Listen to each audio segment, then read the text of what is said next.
Hello everyone. I thought I would share with you my sander collection.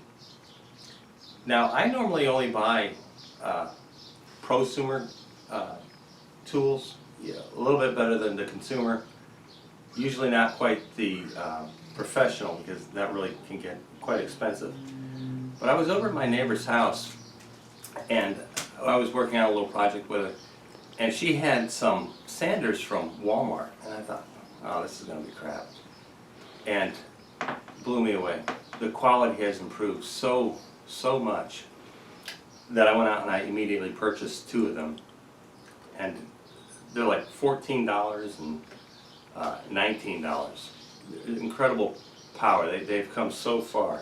So let me just share with you what I got going on and how I use them. Let's talk about dust collection for a moment.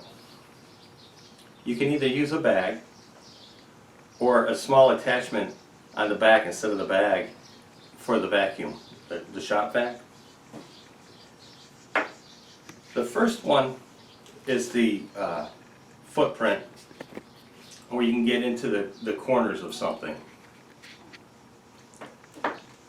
The second one is what they call a quarter sheet. And you'll notice all of them are now coming. When I was a kid, none of them had holes in the bottom. Those are for the dust collection. And the quarter sheet, the reason it got its name as a quarter sheet, this one goes back and forth, so it doesn't give you the swirly sanding motion that the Orbital Sander gives you. We'll talk about this in a second. The quarter sheet is when you purchase sheets of sandpaper like this. It'll take exactly 1/4 to make the sanding part. What's interesting about that, because dust collection has become such a big thing, they include this plate with it. What you do is you install your quarter sheet, put this on the ground, and then press in like that, and it punctures these holes exactly where they need to be. And that comes with it. Is that unbelievable? Dust collection is going to become more and more the future of woodworking. Another little side note, I also like to attach on all of my cords a Velcro cord management system. I put it on everything. Alright, the Orbital Sander. This is fantastic. A lot of power, it's a rigid. I've used these a long time. Very good. And you can purchase your sanding discs, in quantity, and it gets a lot cheaper.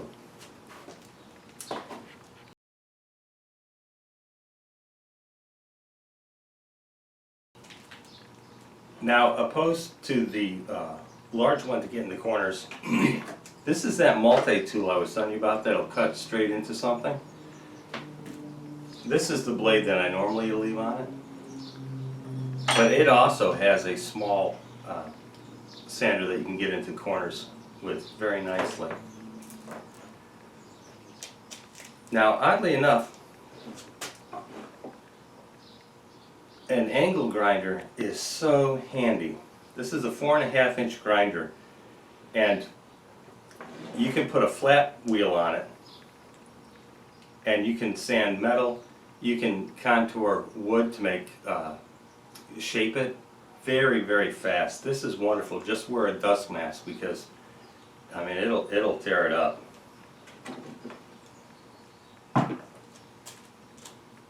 Okay, this is a belt sander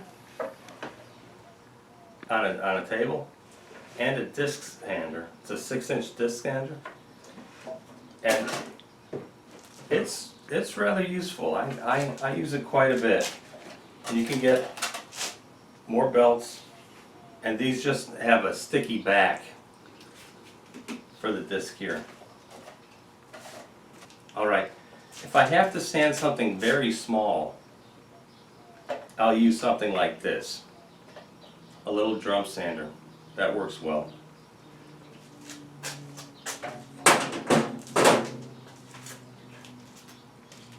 Now, if you have a drill press, they also have drums that you can purchase that are very inexpensive, and that would be for like sanding the inside contour of a hole saw, or if you're making some kind of a pattern, it'll give you nice, it'll follow the contours really well.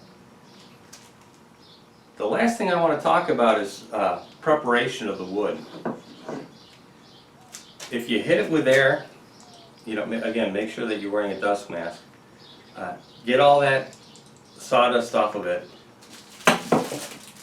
And you can also purchase these sticky tack cloths. Alright everyone, that's how I prepare my wood for stains and paint, my sanding collection. I'll catch you on the next one.